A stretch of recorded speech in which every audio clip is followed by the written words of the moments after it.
this exciting episode, we delve deep into the world of anti-collision technology. If only they can make something similar for those car crash level romantic relationships, am I right? It's Perry Mason, Season 3, Episode 25, The Case of the Irate Inventor.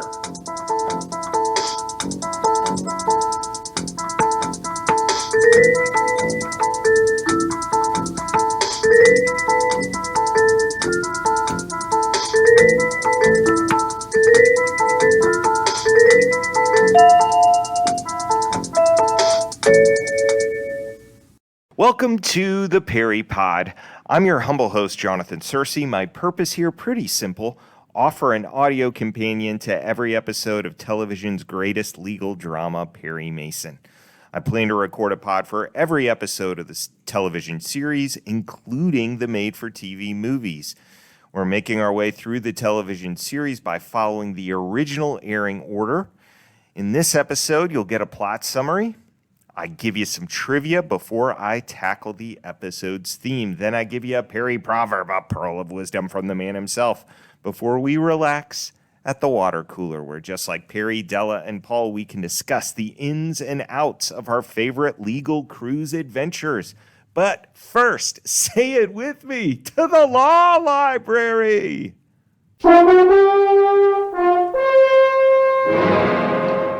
Each trip to the law library, we tackle some legal conundrum from the episode to see if we can find precedents for future cases. In this trip to the law library, we get the skinny on the differences between voluntary and involuntary sales clauses. You see, when you've got a partnership between an inventor, a production guru, and a sales expert, you need protection. If within the 3-month period you, James Fraser, have not assumed your partnership duties at the company's place of business, this is to notify you that said 3-month period is concluded at 5:00 p.m. Tuesday, February 2nd. That's tomorrow. That's right.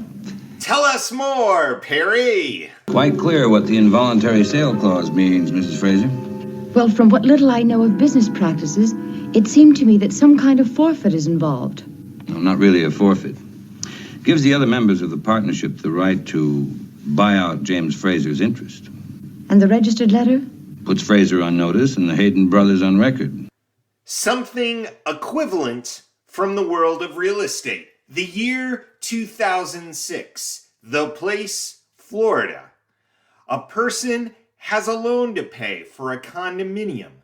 Someplace they own. The loan agreement says if they sell the condominium or transfer it to someone else without the bank's permission, the bank could ask for all the money they owed right away. And if the person couldn't pay, the bank could claim the condominium.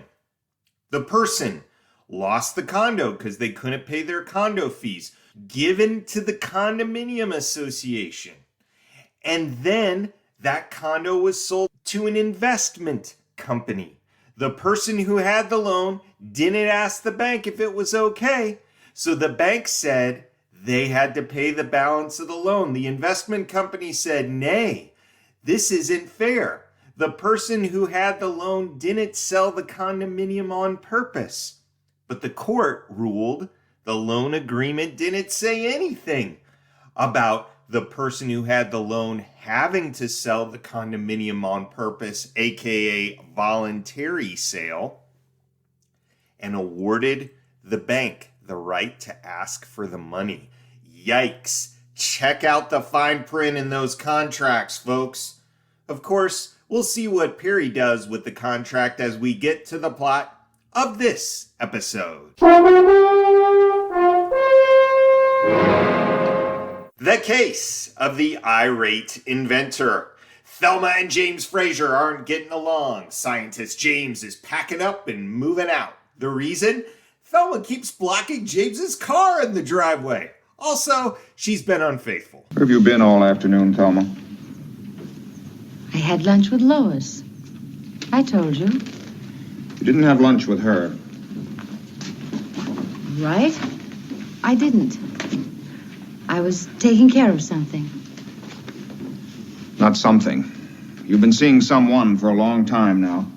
That's not true. Next thing we know, Thelma's up in the police station asking the cops to find her missing husband with her neighbor Lois Langley in tow. You say missing, I say abandonment. Let's call the whole thing off. 3 months now, Sergeant, and all you can tell me here at Missing Persons is no report and no trace yet.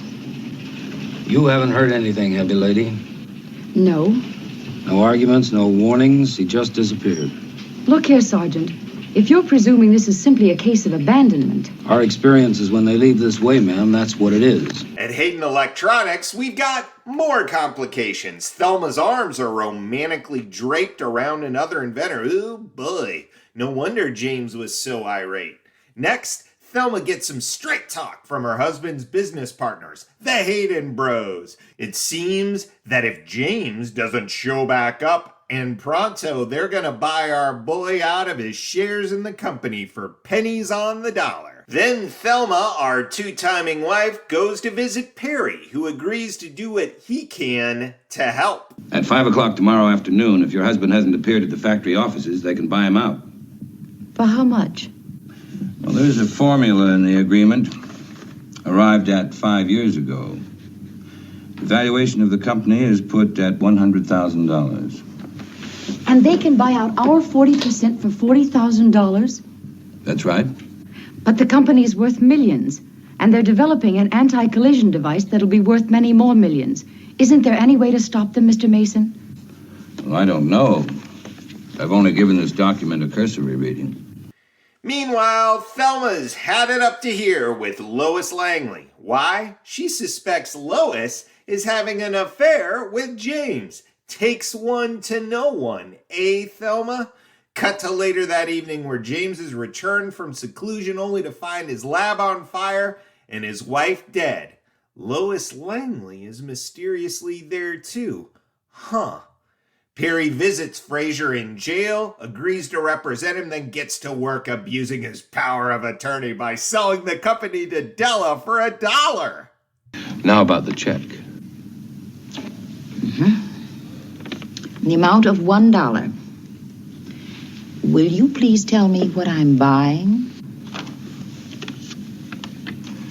Della, I can only tell you that you're a very rich woman. At least for the afternoon. Now, don't spend your money too recklessly. I'm kidding, of course. Perry knows what he's doing, and he gives Della some sound advice. Trag tells us the arson was meant to cover up the murder, so now Perry knows he's looking for someone who had access to the lab other than our boy James. Meanwhile, Perry handles the Hayden Bros with as much aplomb as you can. Notice what he does here. Then you refuse to buy at the $300,000 figure. That's right. And you, sir?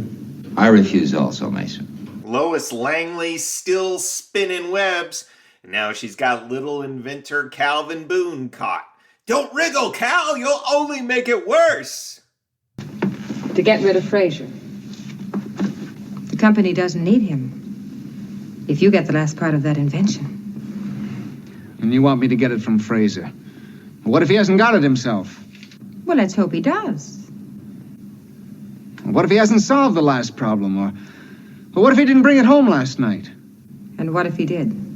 The next day in Perry's office, Bob and Art Hayden get the down low on how Perry legally hogtied him. You were so preoccupied with the involuntary sale provision, you overlooked the voluntary sale provision. I remember now, there is one. That's why you asked us for $300,000 for his interest, wasn't it? According to the voluntary sale provision, he must offer us the chance to buy before he can sell it to someone else. To whom did Fraser sell his interest? Miss Street? All Bob's got going for him is some snappy repartee. Show us how to leave a room, Bobby H. No, Mason. We're stuck with a messy situation involving patents and lawsuits. You're stuck with a murder. In court, Berger's back. This ep was filmed before Bill Tallman got canned, and he's setting up the bowling pins for a strike with witnesses attesting to the fire. James Frazer's secluded research at the Wayfair Motel, It's Got Just What I Need, and his lady visitor Lois Langley. We take a brief respite from court to capture Cal Boone sneaking inside Perry's office at night. Case of the dubious bridegroom, huh? What's he looking for? The solution to the anti-collision invention. What's Perry got for him? Haven't you been pretty foolish in doing all these things? How much do you know? I'm talking about using someone as a crutch when you can stand by yourself. Weren't you second in your class at Caltech? Yes. With an excellent scientific potential? Why did you steal from James Fraser? I don't know. Back in court, Perry reveals the secret partnership between Lois Langley and Artie Hayden. Say it isn't so! And when Perry catches Lois red-handed, all she's got is the Fifth Amendment. What person needed help in setting the frame up against the defendant, in carrying the body to the workshop? What person called Arthur Hayden for that help?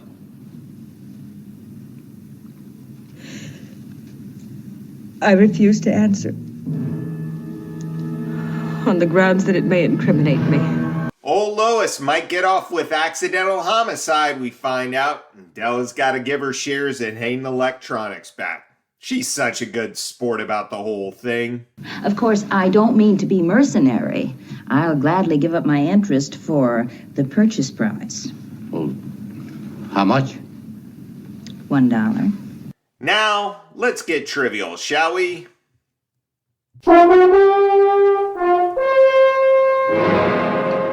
Each episode in our trivia section, I give you 3 takeaways. A Paul is a subject worth investigating more. Adela is a deep dive into an actor or actress who guest starred on the episode. And a Perry is something we learn about our intrepid hero. Our Paul for this adventure involves anti-collision technology. Talk to us, Bobby H. Imagine eliminating aircraft collisions. That's only the beginning of the unlimited possibilities of the anti-collision principle. Our Paul prompt: is this a thing? You see cars now that will alert you when you're getting too close to another vehicle. Why not give us a little anti-collision rundown to see how ahead of its time old Perry and the gang were, will ya? Our Della for this episode is Kasey Rogers, aka Murderer Lois Langley. Jim! What is it, Jim? Is anybody in there? Here's 10 about Lo. Number 1, born Josie Imogene Rogers, 1925, Morehouse, Missouri. Moved with her family to California at age 2.5. Got the nickname Kasey when her neighborhood playmates discovered how well she could swing a baseball bat. Number 2, her mama was a frustrated actress who got Kasey into piano, accordion, and elocution lessons by the time she was 7. Number 3, Kasey Rogers married at age 19. In her 20s, a talent scout spotted her out with her hubby, asked her to audition for a part, and the next week she had a lead in the 1949 film Special Agent. If you want deets on what the screening process was like back then for a gal at Paramount, the famed Fishbowl Room, check out an interview Tom Weaver did with Rogers. You just plug in Tom Weaver, Kasey Rogers, you'll find it. Number 4, Kasey Rogers played Farley Granger's estranged wife, the victim of a Robert Walker strangling in Alfred Hitchcock's classic Strangers on a Train, 1951. All those films she made for Paramount, by the way, billed her as Laura Elliott. All of her TV gigs, on the other hand, Kasey Rogers. Number 5, when her son Mike was 9 or 10, he wanted to ride motorcycles, so Kasey got him a mini bike and did what any good parent would do. She got as good on the bike as her son. And she ended up putting on the International Women's Motorcycle Championship for 4 years. She even wrote the motorcycling column for the Los Angeles Herald-Examiner for 4 years, and a bunch of feature stories for other cycling magazines. Number 6, starred in a bunch of westerns on TV, including a few episodes of Wanted, Dead or Alive, alongside fellow motorcycle racer Steve McQueen. There were a couple Perry episodes, of course, including The Case of the Calendar Girl as Loretta Harper. And she really struck Pater with 1964's Peyton Place, where she starred as Julie Anderson, Barbara Parkins' mother. You had to go up to his office to see Les Harrington when everybody else had to go home. You really think a lot of me, don't you? Think of you? I think a lot about you. In just 2 years, she filmed over 250 episodes of the show. Number 7, her most famous role, Bewitched, where she took over from Irene Vernon as Louise Tate. Hello, Clara. I'm Louise Tate, remember? Oh, yes, yes. Samantha isn't here. Of course, I know that. She's in Chicago. Oh? You mean she didn't tell you where she went? Oh, I know where she went, but I don't know where she's going. Pardon? Is there any message in case I see her? No, I'll call her tomorrow night. She wrote The Bewitched Cookbook, Magic in the Kitchen. Her other books included Halloween Crafts, Character Wreaths, Holiday Projects for Year-Round Decor, Decorating for Christmas, and Create a Bewitched Halloween, 55 projects for decorating and entertaining.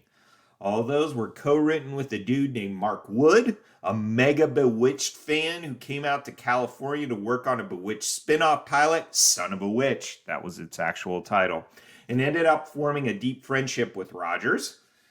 Number 8, she was a natural redhead. Initially in her Bewitched run, she wore a black wig to more closely resemble recently departed Irene Vernon.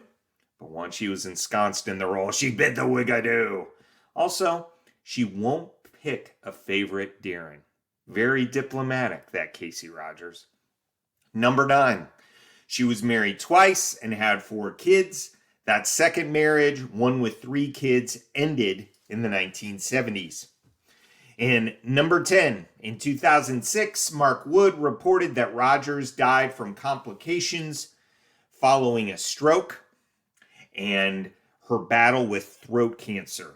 If you want further reflections on Rogers, you should check out Mark Wood's 2013 book, Bewitched and Beyond. Our Perry for this episode involves Perry's fame, here used against him. Perry's locking horns with the Hayden Bros, and Bobby says he knows Perry's rep. I've heard of some of your courtroom maneuvers, Mason. We're dealing now with contracts, words on paper. You can't twist them around. I love this. Bobby must have been talking with Hamilton Berger.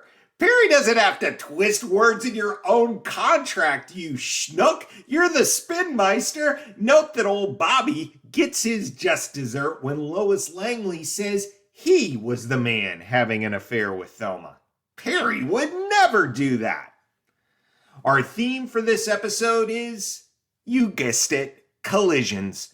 We have an inventor trying to develop an anti-collision device, but it seems like everywhere he looks, he's colliding into things. Sometimes it's mundane, such as when he has to ask his wife to move her car out of the driveway. Other times, it's significant. He's on a collision course with his partners if he can't get some legal help. In his marriage to Thelma, that collision has already happened with Thelma finding love in the arms of another man. But James is not the only one stuck on this collision wheel. Lois Langley appears to be Thelma's friend, but she spots Thelma's paramour, who she blackmails and gives Thelma the impression she's stepping out with James. In reality, she's setting up a collision between the two Hayden brothers, ratting out Bobby in court while secretly dating Arthur. Fortunately, or unfortunately, as it turns out, she collides into Perry in court, and all she's got is the 5th. As for James and Bobby, well, they're back in collaboration town as the episode ends. Let's get that device to work on your partnership and romantic relationships, gentlemen. Then we'll really have a device worth selling. Now, it's time to hear a Perry Proverb.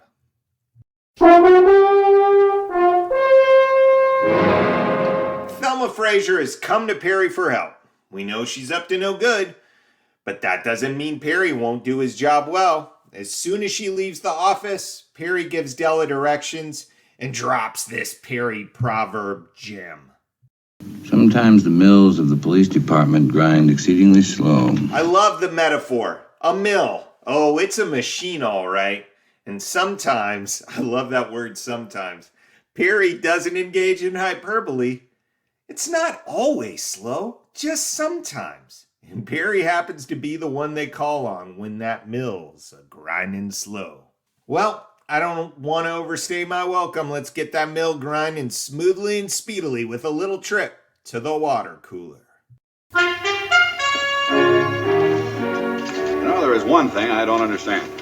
Go on, Paul. Each episode in the water cooler, we give you deleted scenes, clips that, for whatever reason, didn't make the episode's final cut. 3 in the hopper today. Number 1, a catchy radio ad for Wayfair Motel. Are you an inventor looking for a peaceful, quiet place to work on your latest creation? Or just get away from your duplicitous wife while you work on a divorce? Look no further than the Wayfair Motel. Cozy rooms, comfortable beds. The perfect setting for you to tinker away on your anti-collision invention. But that's not all. Wayfair Motel is also proud to offer our very own branded matchbooks. These handy little items are perfect for starting a fire in the outdoor fireplace or burning down your laboratory. Come on down to the Wayfair, where we have everything you need to make your stay productive and enjoyable. Number 2, a montage with Della going on a spending spree with all that fictitious cash. A bag of marbles to play with during breaks in the office. A small potted plant to spruce up her desk. A novelty pen that's shaped like a gavel. A pack of Trident gum to freshen her breath during those long court sessions. And a bag of popcorn to munch on while she watches Perry roast another court witness. Number 3, finally, a cutaway to the owners of the electronic key biz.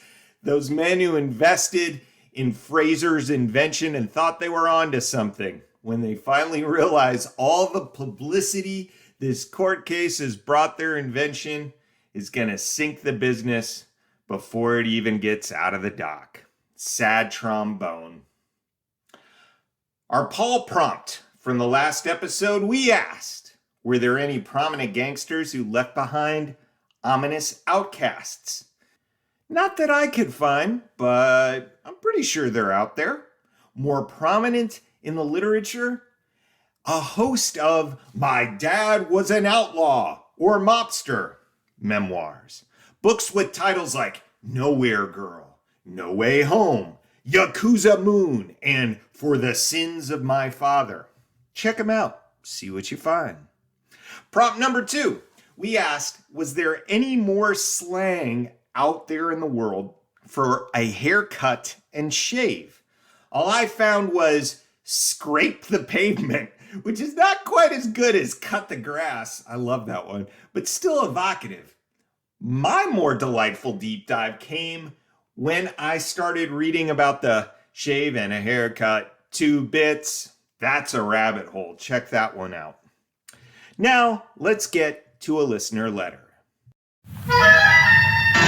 I heard from Dave Wade this week, a Perry fan from across the pond in the UK. He writes, quote, as an avid Don Anderson spotter, I was surprised there was no mention of him having a line in The Case of the Bartered Bikini. Other noticeable episodes I look out for are the ones where Perry's fishing trips get interrupted. Sergeant Bryce gets a few lines in any episode where Trag makes his mark.